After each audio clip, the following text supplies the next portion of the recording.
강원도 영월군 남한강 상류에 위치한 청령포, 단종의 유배지다. 자, 여기는 조선 6대 임금 단종 임금이 기항오셨던 청령포입니다. 근데 청령포 오실 때 우리 걸어오셨나요? 아니잖아요. 배 타고 오셨죠? 이 땅이 그렇게 생겼습니다. 풀청 맑을령 물가포, 앞에 삼수변이 다 들어가죠? 이 땅은 3면은 전부 강이고 뒤에는 봉우리가 6개, 육육봉이 있고, 배를 타지 않으면 건너올 수 없는 천연 감옥 같은 곳, 이곳이 바로 청령포입니다. 예, 우리나라에서 가장 아름다운 숲, 천년의 숲으로 지정된 곳이에요, 여기가. 왜냐하면 금강송이 100년에서 400년 된 금강송이 700그루나 돼요. 거기다가 우리 국가 명승 50호입니다. 얼마나 아름답고 기념해야 되고 보존해야 되고. 이렇게 청령포는 단종임금이 기항오셨던 곳입니다. 단종임금은 조선 6대 임금이면서 조선시대 27분 임금 중에 가장 애환이 많은 분입니다. 이분은 태어나실 때부터 이미 슬퍼요. 어머니가 조선시대 왕비가 우리가 40명이나 됩니다. 근데 그 중에 딱 한 분, 안동권 씨거든요. 현덕왕후권 씨예요. 단종임금을 낳고 하루 만에 산후병으로 돌아가십니다. 하혈이 멈추질 않았대요. 할머니는 세종대왕 부인이십니다. 소원왕후 씨죠. 이분은 단종임금 5살 때 또 돌아가십니다. 이분은 청송신문이에요. 신문선생 따님. 이분은 단종임금 5살 때 또 들어가시는데 12살에 단종임금이 왕위에 오르실 때는 아무도 안 계셨다는 얘기죠. 임금은 약하고 신하는 강하고, 신하들이 자기들 마음대로 정치를 좋아지지 않은 신강군약 위기다. 누구 입장에서? 훗날 조선 7대 임금이 되시죠. 수양대군 세조가 되십니다. 이분 입장으로 볼 때는 전주 이씨가 세운 조선을 타성을 가진 사람들이 좌지우지한다. 이게 명분입니다. 난을 일으켰죠. 계유, 정난, 황보인, 김종서, 민신, 조국가 한 70여 명이 죽어요. 이 민신이란 분은요, 문종임금 능조용하다가 거기서 사사된 분이에요. 이렇게 많은 사람들이 죽으니까 단종임금은 왕위에 오래 계실 수가 없습니다. 스스로 임금의 자리를 선의하십니다. 기록이 그렇습니다. 상왕으로 창덕궁에 1년을 계시지요. 그때 또 일이 생긴 거예요. 단종임금을 다시 왕위에 올려드리고 싶은 사람들, 우리는 사육신의 난 이러죠. 근데 그 당시에는 그런 말 없었대요. 해보지도 못하고 발각된 병자년에 일어난 옥사, 병자옥사입니다. 이 병자옥사 때문에 단종임금은 영월로 기항을 오시게 되죠. 1457년 6월 22일 한양을 출발해서 6월 28일 바로 이곳 청령포에 도착하시는데 7일 동안에 걸쳐 오신 거예요. 우리 서울의 청계천 영도교 거의 안 가봤어도 알 것 같은 다리, 이 다리가 바로 단종임금하고 부인 정순왕후가 그 다리에서 마지막 헤어지고 돌아가실 때까지 두 분은 만난 적이 없어요. 그래서 영영이별 영이별 슬픈 다리라고 하는 이유가 그래서 그래요. 광나루에서 배를 타십니다. 여주 이쁜하루까지는 배 타고 오신 거예요. 여주 이쁜하루에서 영월까지 걸어오십니다. 물론 임금을 지내셨으니까 감하며 말이며 따라왔겠지요.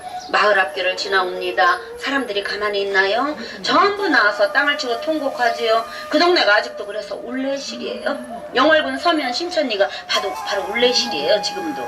어느 고개에 왔습니다. 너무너무 힘이 드셨어요. 도대체 이 고개 이름이 무엇이길래 이렇게 힘이 드느냐 그러니까 내관이 그러죠. 노산군께서 넘으셨으니 군등치랍지요. 아직도 군등치제예요. 노산군의 말에 방울이 떨어졌다. 방울제. 영월이 가까우니까 무서우셨죠. 넘어가는 해를 보고 절을 했다. 절배자 베일치제. 올해가 단종임금이 승하신 지가 560년이에요. 근데 아직까지도 그 지명을 그대로 다 쓰고 있습니다. 1400 영월에 바로 이 자리에 유배되신 거는 1457년 6월 28일 7일 동안에 걸쳐 내려오신 거예요. 여기서는 거의 2달 조금 못 사세요. 2달가량 사시는데 7월 백중날이 됩니다. 큰 비가 와요.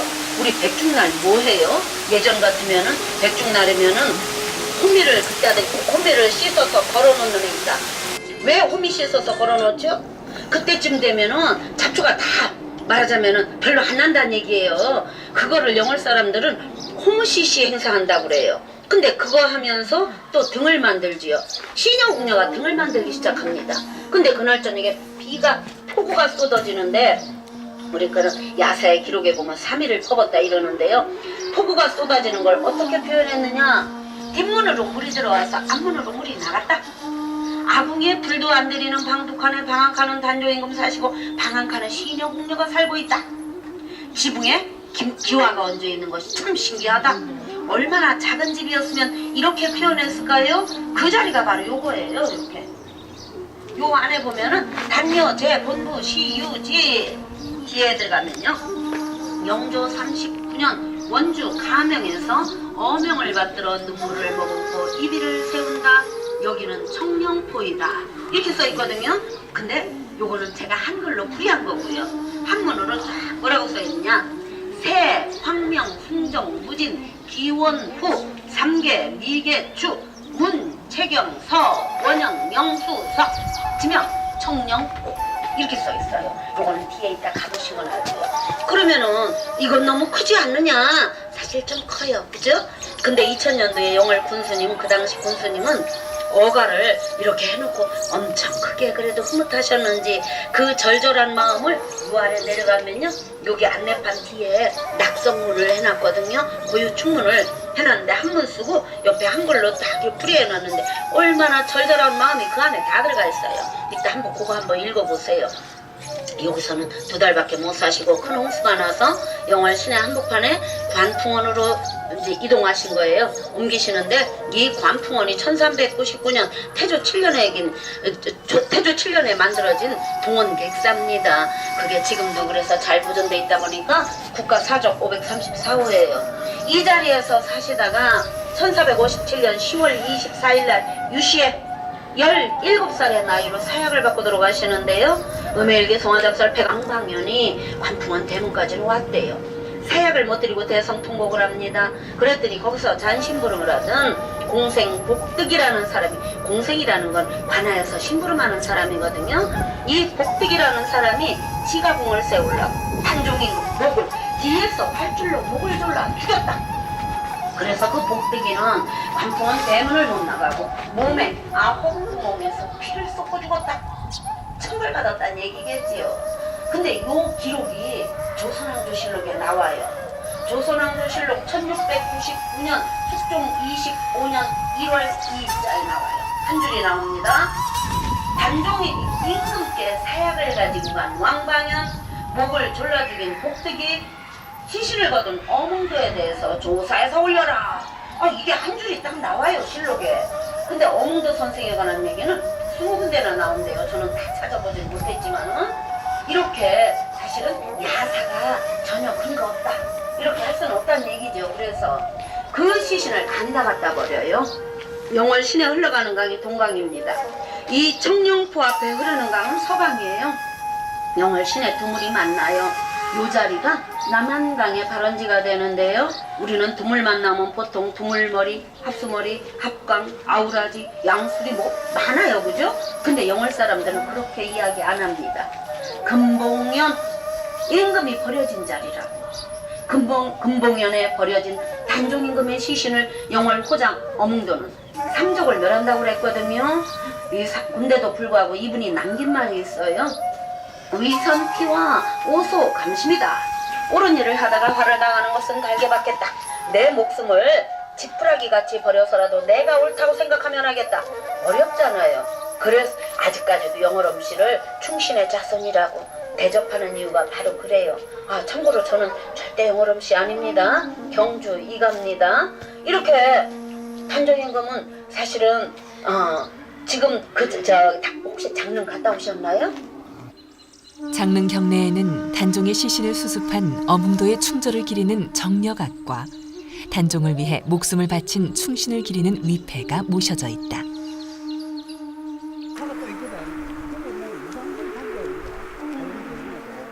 회장님, 장로에 와서 단종 임금님께 뭐 한 말씀 하십시오. 단종 임금님, 우리가 이게 찾아서 왔는데 복되게 잘 지내시고 우리도 복 좀 많이 주세요. 예, 감사합니다. 박수 한번 치고요. 박허이 그 누가 조선왕조 우리 참 20, 10대 우리 임금님 우리 조상님들이 계신던데 내가 참 이 우리나라 조선 6대 이 왕을 갖다가 내 능을 찾아오게 돼서 나는 참 기쁘게 생각하고 있습니다. 여러분도 앞으로 우리 조선왕조로 생각해가지고 우리 이시에 대해서는 보다 존경하는 이런 좀 자세가 필요할 것 같아요. 오케이? 오늘 방송 한번 지시고. 좀 시키나. 이 말미가 좀 이상해. 앞에까지는 좋았는데. 앞에까지는 좋았는데. 고기적 결정적이라. 거기 방송 안 나오고. 여기서 솔직히 말해서 이야기하는 건 내 백에 더 있나? 그거는 내가 빼줘야 되겠다.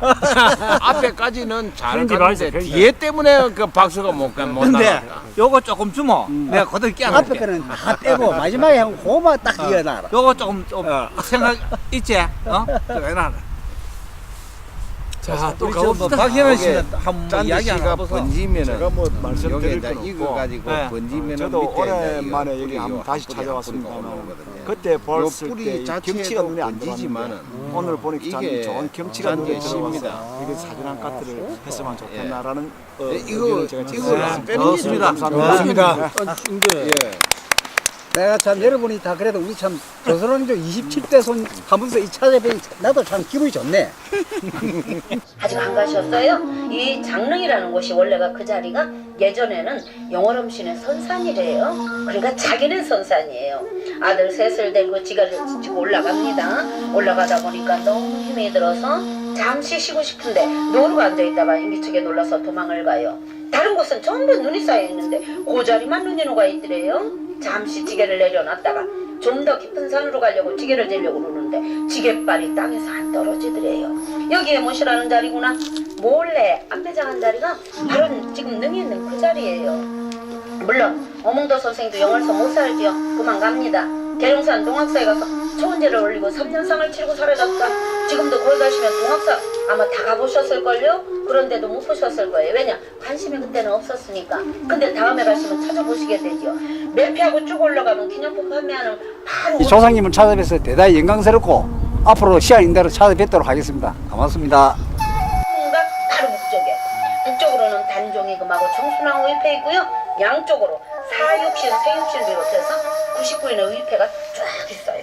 저는 아침에 너무 일러서 갔는데 아 그래요? 예예 그러나 그 해는 그 방산도 형 되고 능이 예예예 맞습니다. 홍도 선생 복서 못 살죠. 문경, 의만, 봉화, 예천 분이 의용으로 다 도망가 살아요.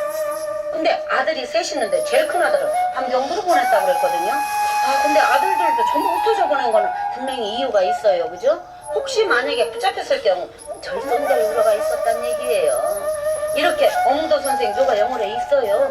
있는데 사실은 이분도 돌아가시고 한 350년 후에 영월로 오신 거거든요. 그러면 장릉은 그 당시에는 그냥 노산녀예요. 영월 군민들은 몰래 보살핍니다. 59년 동안. 이게 영월 군지나 부읍지에 몰래 제사전의 기록이 나와요. 가끔. 다행스럽게 중종 11년 1516년이 됩니다. 노산 묘를 찾아서 묘를 수축하고 제사를 지내라. 왕명이 떨어지죠. 그때부터는 몰래 할 필요가 없다는 얘기죠. 조선왕조실록에 400년 동안 해년마다 기록이 나옵니다. 제사는 누가 지냈고 물목은 뭐였고 뭐 이런 것까지. 돌아가시고 241년이 됩니다. 숙종 24년 그때 단종임금은 왕릉으로 복위 되는데요. 숙종임금은 뭐라고 하셨느냐. 아주 작은 푸르게 예로못이라고 그랬어요. 이게 뭐냐면은 자가 생략된 게 많아요. 일단 능을 가시거든 다른 왕릉 조선시대 다른 왕릉 나중에 가시더라도 비교를 좀 한번 해보세요. 이렇게 봉분이 있죠? 봉분 밑에 이렇게 삥 들어가면서 12마리 동물 12지신이 조각되어 있는 병풍석이라는 거 없어요. 단조임금 능에는. 그 바깥에 담장 같은 거 난간석이라고 하거든요. 요것도 없습니다. 문인석만 있고요. 칼을 든 사람 무간석 없습니다. 거기다 또 없는 거 있어요. 임금을 지내신 분은 호랑이가 4마리, 양이 4마리, 말이 4마리 있어야 돼요. 근데 단조임금 능에는 석호, 석양, 석마가 2마리씩밖에 없어요. 이건 뭐냐? 처음부터 왕릉이 아니고 나중에 복위된 초봉릉의 전례를 모셨다는 얘기고요. 또 하나는 관례를 벗어난 게 있죠. 조선시대 왕릉은 한양 백리안에 모시는 게 관례입니다. 서울 경기 안에 다 있다는 얘기예요. 임금이 혹시 능행을 가세요? 변고가 생기면 어떻게 해야 되죠? 하루에 대궐로 돌아가셔야 돼요. 그 거리가 100리죠. 근데 영월은 200km가 넘어요. 500리가 넘으니까 이거 첫 번째 관례 깬 거고요. 두 번째 관례 깬 거는 대부분의 왕릉은요. 약간 언덕이 진 구릉에 모시게 돼요. 이걸 뭐라고 표현하면 한자로 표현하죠. 언덕, 강에 모셨다. 강이라는 것, 지기, 생기의 저장 창고거든요.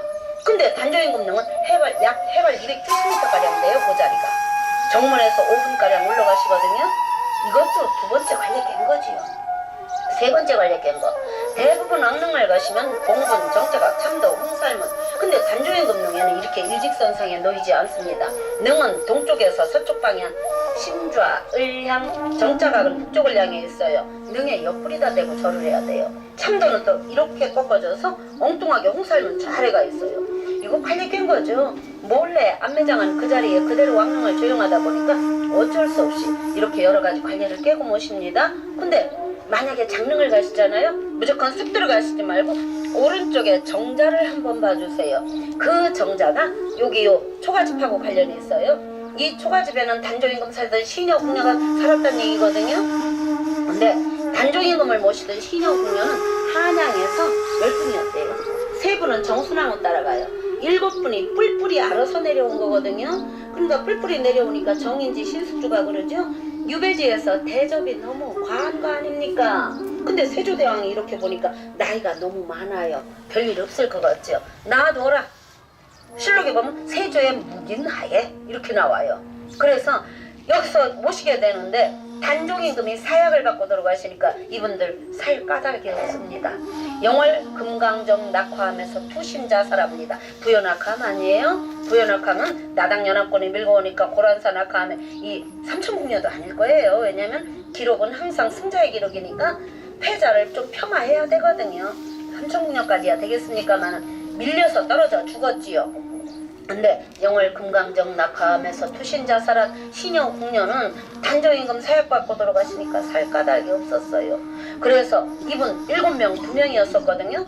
민중사에서 제사를 해년마다 1년에 한 번씩 그 떨어져 죽은 날 제사를 지내드리거든요.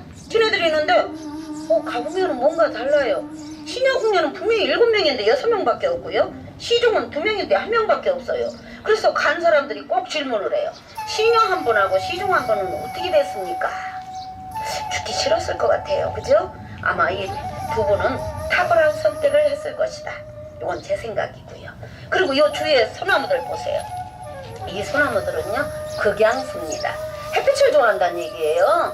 양수 중에 양수입니다. 이러다 보니까 얘들은 금강송, 황장목, 강송, 미인송 그러죠. 진화한 소나무예요. 햇빛을 너무 좋아하니까 이 강원도 쪽에 나무가 너무 키가 크니까 하늘로 올라가서 이렇게 옆에 필요 없는 가지는 삭달이라고 하거든요. 잘라버려요 스스로. 근데 남쪽으로 굽거나 나무가 없는 쪽으로 굽는 건 이건 과학입니다. 그죠? 근데 요 나무는 과학이라고 하기엔 여기 빈 공간이 있다고 담 너머까지 넘어왔지요. 그래서 우리는 저 나무를 사실은 보통 가정 같으면 어떻게 해야 돼요? 잘라버리잖아요. 우한된다고. 근데 대접합니다. 임금 사시는 집터를 향해서 곡배하는 소나무. 왜냐면 임금한테는 용 아니거든요. 이렇게 파루절 못하죠. 살아서나 돌아가셨으나 옆으로 곡배해야 되거든요. 곡배하는 소나무, 절을 하는 소나무, 충절소나무. 거기다 어떤 분은 엄도소나무. 이런 말까지 하니까 참 팔자소간이에요. 그죠? 우리 영월의 부처님은, 법풍사의 부처님은 그렇게 얘기 안 하시겠죠. 전생에 업보에 의해서. 그래도 오늘 교회 다니시는 분 없나 봐요. 어제도 그랬고 한 일주일 전에 명성교회에서 오산교회에서 오는데 제가 이렇게 얘기를 하면요 여기저기서 어떤 남자분이 아멘 이랬어요. 이거 그냥 지나가면 안 되겠다 한 말씀 하시게 생겼구나 끝나면. 그래서 제가 그랬죠. 여기 계시는 분들이 좋아하시는 예수님께서는 절대 그렇게 안 하십니다. 전생에 주님의 섭리에 의해서. 그랬더니 합창으로 아멘 이렇게 하시더라고요. 이런 분들도 계셔요. 라면 보이 모르네. 요 밖에 이렇게 있다가 나가시면요. 저쪽에는 관음송이 있어요. 600년 된 소나무, 천연기념물 349, 볼, 관자, 소리, 음자, 관음송 그거 하나 보시고요. 그거는 사실은 정말 잘생겼어요. 왜냐면 이게 600년 됐다고 하지만 단조임금 유배됐을 때 60년에서 80년은 됐을 거다 하지만은 지금 정확하게 말하면 640년에서 50년을 봐요. 꼭 보시고 왼쪽에 보면 망향탑이 있습니다. 망경탑이라고도 하고요. 주위에 막도를 주워 모아 쌓은 탑, 단조임금 손길 남은 거 그거 하나고요. 요 뾰족한 데 있죠? 거기가 노산대예요. 단종임금이 올라가서 한양 쪽을 보면서 너무 가슴 아파하셨던 곳, 한이 많이 쌓인 곳이에요. 그래서 혹시 우리 약주 혹시 하시는 선생님 계시면 조심하셔야 돼요. 내려오란다나 그러니까 정말로 한 9년 전에 내려간 사람 아직 안 올라왔어요. 그러니까 조심하셔야 되고 요 아래 청룡포 금표 있거든요. 금표는 꼭 보고 가세요. 그래도 뒤에 청룡포 금표라고 했지만 그만한 표시잖아요. 마을 사람들이 함부로 드나드니까 배터 입구에다 하는 거예요. 거기가 원래 배터예요. 이쪽에는 동서 300척, 남북 490척, 차후 니생역, 제랑금, 차후에 이 다음에 자갈, 모래, 진흙이 쌓여서 이 땅이 넓어지더라도 이 거리 안에 포함한다. 그런 곳까지도 포함되어 있는 것이니까 여기 한 바퀴 돌아보시면서 그런 곳까지 다 보시면 훨씬 알고 보시면 재미가 훨씬 좋습니다. 여기까지만 설명드릴게요. 고맙습니다. 네, 고맙습니다.